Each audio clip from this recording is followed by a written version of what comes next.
بسم الله الرحمن الرحيم. إذا جاءك المنافقون قالوا نشهد إنك لرسول الله والله يعلم إنك لرسوله والله يشهد إن المنافقين لكاذبون. الله سبحانه وتعالى السورة بجت سورة المنافقون السورة يا بنانفوسي tikimanyi ku mulembe gwa nabbi sallallahu alaihi wasallam waliwo ebika by'abantu ebiwera nga mulimu ba mushirikin abasinza amasanamu nga mulimu ba ahlul kitaabi abalina ebitabo ebyava mu ggulu ng'abayahudi abaali e Madina betwala ba Banu Qaynuqa, Banu Nadir, Banu Qurayda, ne mubeeramu abasiraamu abannamaddala, ne mubeeramu n'abannanfuusi nga balya mu lulime ne mu luzise be basiraamu ng'ate ne bagwayo. Wale wafuizo gambo omuntu omusiraamu ng'atalina n'essabo. Allah subhanahu wa ta'ala yabassaako essula namba eyitibwa suratul munafiqun. Baali bakulemberwa omusajja ayitibwa Abdullahi ibn Ubayy ibn Salul, ye yali omukulembeze w'abannanfuusi amanyiddwa obulungi. Wadde nga yalina abaana be yazaala nga Abdullah, yali omusajja omulungi, era taata we bwe yafa n'agenda alaajanira nabbi amuwe essuuka ye bagimuzingemu. Ekyafaayo kyo wakiraba mu surati Tawba. Allah subhanahu wa ta'ala agamba abannanfuusi empisa zaabwe n'embeera zaabwe bwe beeyisa bwe bati. Bismillahi rrahmani rrahim. Idha jaaka almunafiqun, singa babeera bazze w'oli abannanfuusi gwe nabbi Muhammadi sallallahu alaihi wasallama, qaalu bavaamu ebigambo bino nga babyogera bagamba batya? Nashhadu ffe tuwa obukakafu era nga tujulira tugamba tutya obukakafu bugamba innaka la rasulullah, ffe tukakasa nga tukkooneramu nti oli mubaka wa Allah ddala Muhammadi gwe.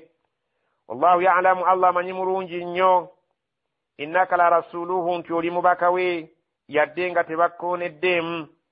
Wallahu yashhadu, naye Allah akakasa ku bigambo by'abantu abo abannanfuusi bebyogera nga bazze w'oli, innal munafiqina lakaadibun, abannanfuusi ku kye boogera balimba, ekiri ku lulimi si kye kiri mu mutima.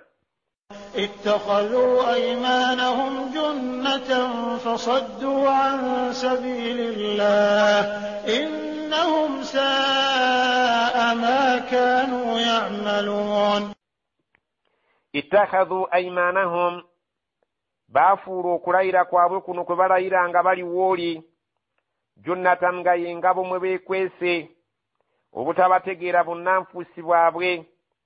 Fasaddu an sabilillah, munda ne babeera nga basekeeterera ekkubo lya Allah, baterebula abagenda mu jihad, baterebula abali ku busiraamu, ne bateeka mu kkubo lya Allah eri munda emisanvu, nga tebaagala ddiini ya Allah esaasaane, wadde nga kungulu balayira ne bakulaga ekiwaanyi ky'okulayira nti basiraamu, okulayira okwo bakufudde nga bo babeere nga beekwese muli munda basobole okusekeeterera obusiraamu bulemu okutambula.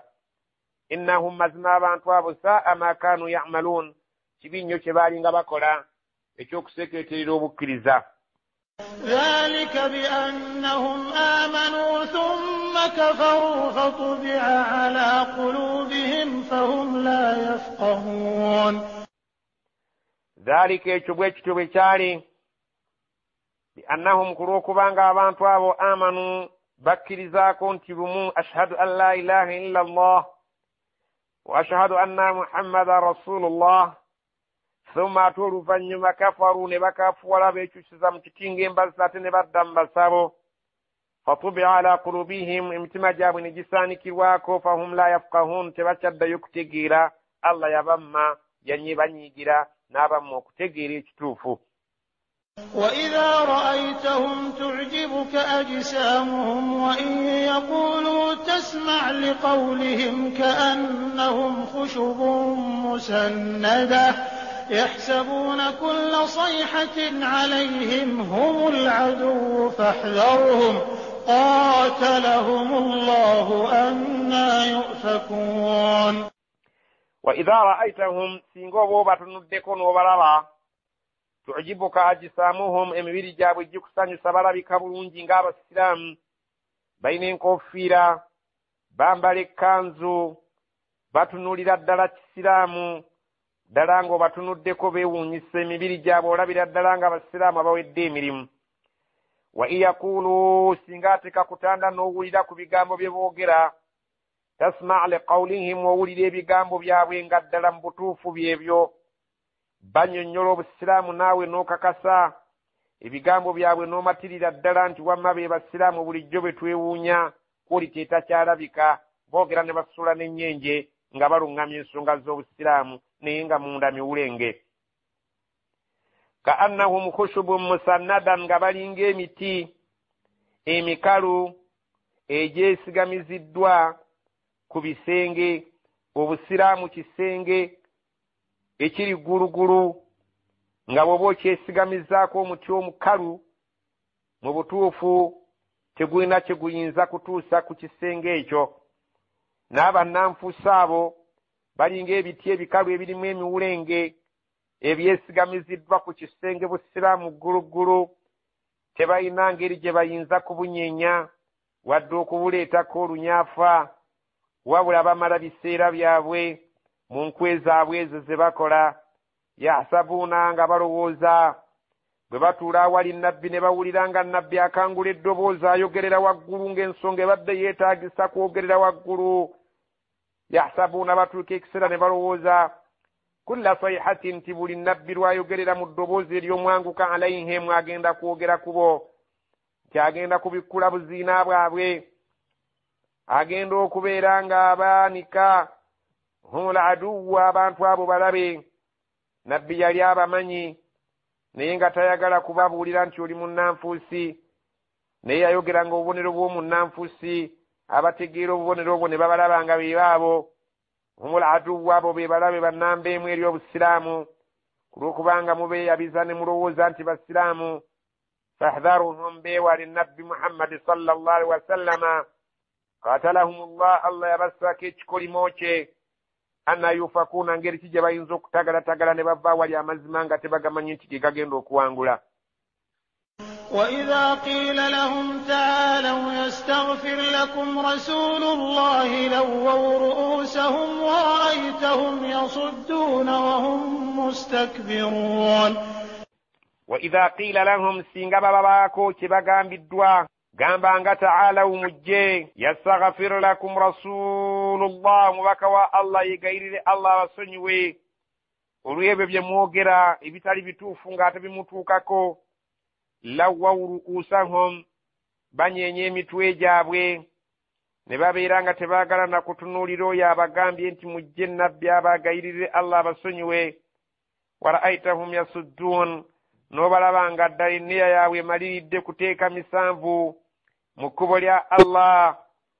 wahum mustakbirun ne batambula mu nsi muno nga beekuza nga beeraba nti banene.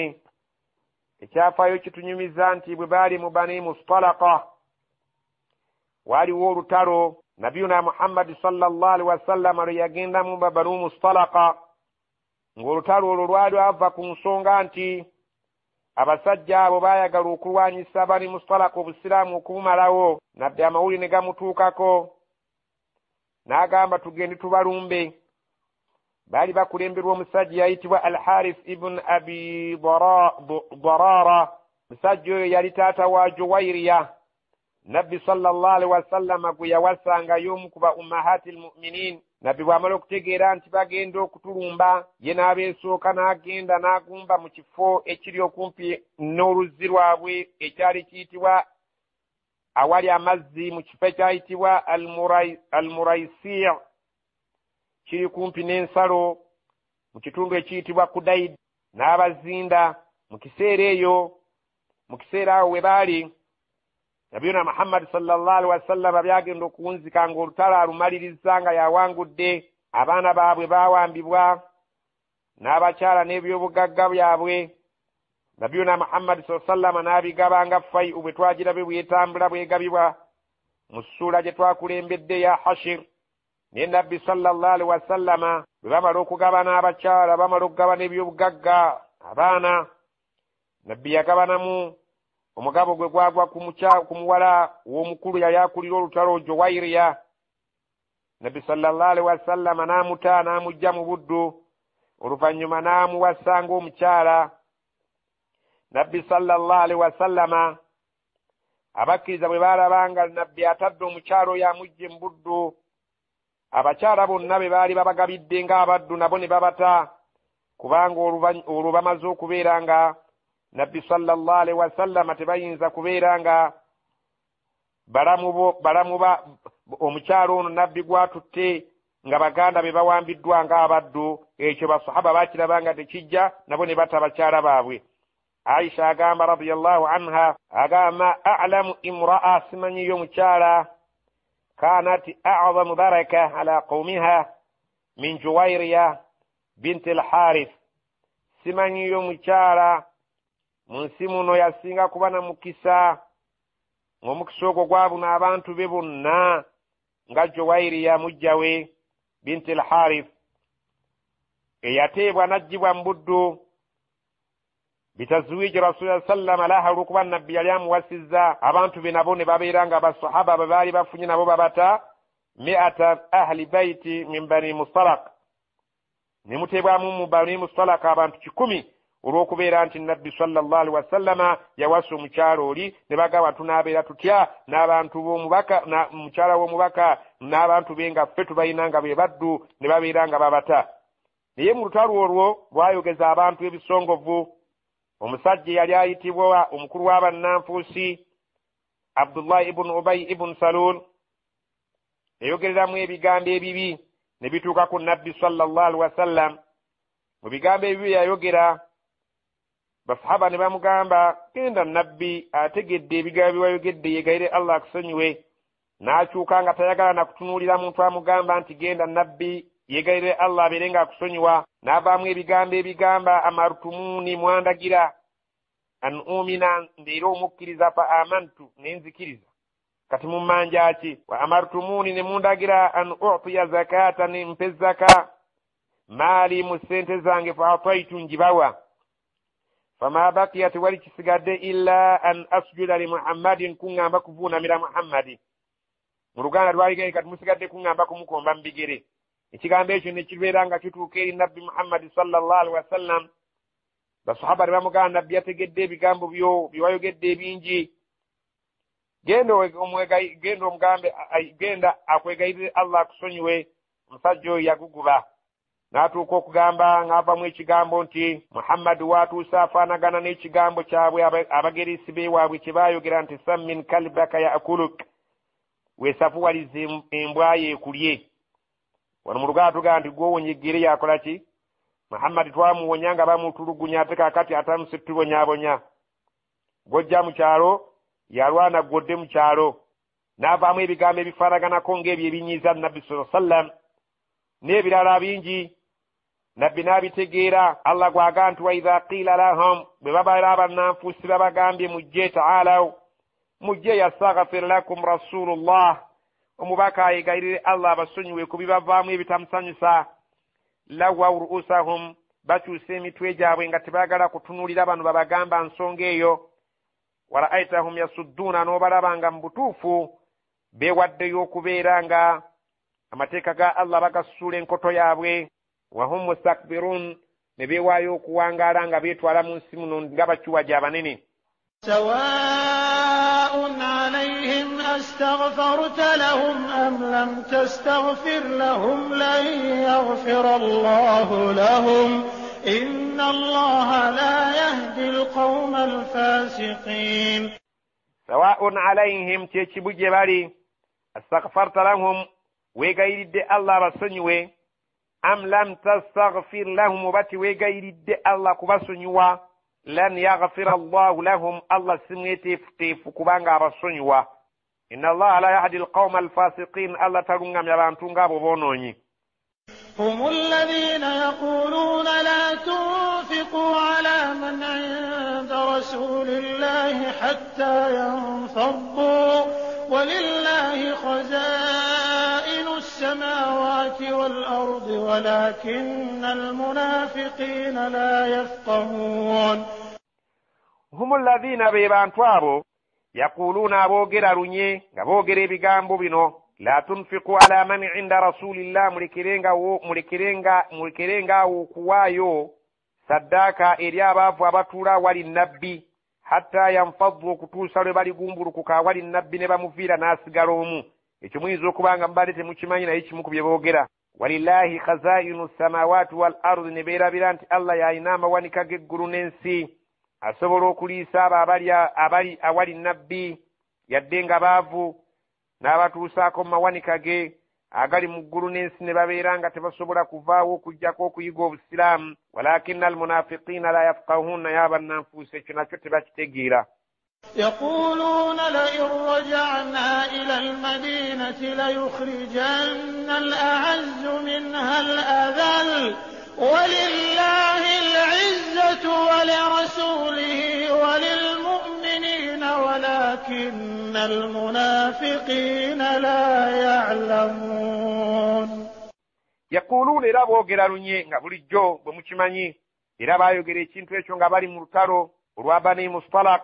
Abdullah ibn Ubayy ne banne ne boogera ebigambo nga bagamba la in raja'na ila al-Madina, singa tunaafuna omukisa ne tuddayo Madina nga tuli balamu, la yukhrijanna al-a'azzu minha al-adhall, bajja kugobamu ab'ebitiibwa abaawansi. Fe abataka baamu abagundiivu ab'ebitiibwa tujja kugoba zino empunzi ezijja zinoonya obubudamu nga bategeeza bamuhajiriina nabbi n'abantu be.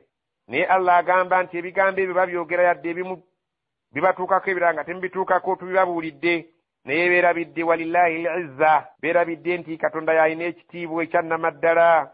Walirasulihi walilmu'minin, n'omubaka we n'abakkiriza be balina ebitiibwa. Walakina almunafiqina la ya'lamun, naye n'ekyera abannanfuusi tebakimanyi, era kyakeesa enkya nga ab'ebitiibwa be bakkiriza nakati abakyayogerwako nti radiyallahu anhum, so nga ne nabbi ayogerwako nti sallallahu alayhi wasallam, naye nga bali tekuliiko ajjukirwa, bali baasigaza ebitiibwa byabwe.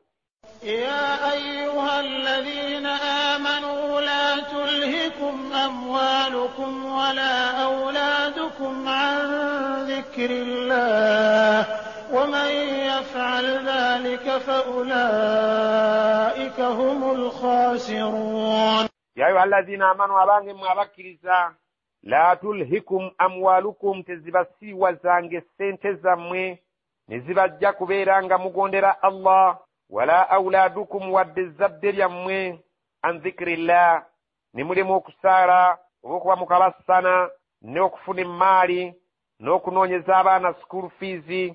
Waman yaf'al dhalika, omuntu alikola ekyo, emmaali n'abaana ne bamujja ku ssala ne bimwerabiza okujjukira Allah n'amateeka ge, faulaika humul khasiruna, abonno be b'okufaafaganirwa okwannamaddala. وأنفقوا مما رزقناكم من قبل أن يأتي أحدكم الموت فيقول رب لولا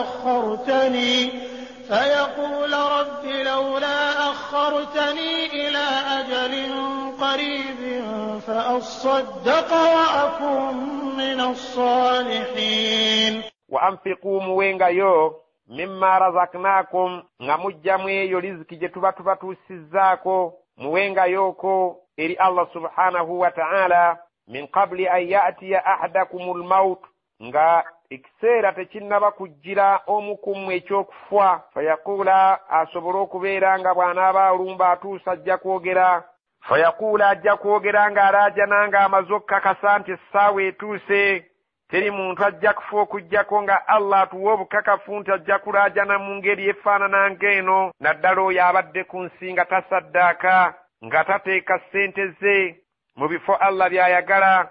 Allah atubuulira oyo ajjamu emyoyo nti omuntu yenna atasaddaaka, atateeka ssente ze Allah w'ayagala, oyo atajjukira mateeka ga Allah, yeegayirabira olw'okuba akuluusana n'okulabirira abaana n'ensimbi, ayogera mu ssaawa y'okufa, rabbi Katonda wange, omulezi wange, lawula akhartani, singa onjiza onkeereyaamu, ila ajalin qaribin, ku ajali eno gye ndaba ekubye ekkooti, fa asaddaka, mbeere nga nfunayo bye nsaddaaka, wa akun min as-salihin, nange mbalibwemu nti ndimu abo abalongoofu. Saawa envannyuma ng'omuntu afa akakasa nti saddaaka ababa bagikoze babeera mu bantu abalongoofu, era gy'alaajanira atayinza kulaajanira sola kubanga obudde tebumala, naye ng'okusaddaaka oyinza okwogerayo ebigambo bibiri nti emaali yange bagiwe, gundi nga sadaka, oba ettaka lyange mulizimbeko omuzikiti, kigambo bugambo ky'olaajanira okwogerayo osobola okubeera mu balongoofu.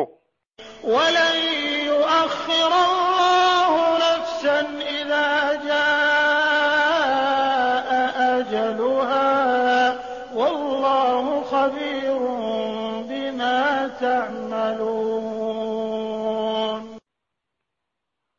ولن يؤخر الله نفسا الله tagenda keereya mwoyo gwonna idha jaa ajaluha obudde bwago bwe bubeera nga buweddeyo nga butuuse obwo bwagugererwa nti mwe buligendera gyali. wallahu khabirun bima ta'malun, allah mukenkufu nnyo ku byonna bye mukola.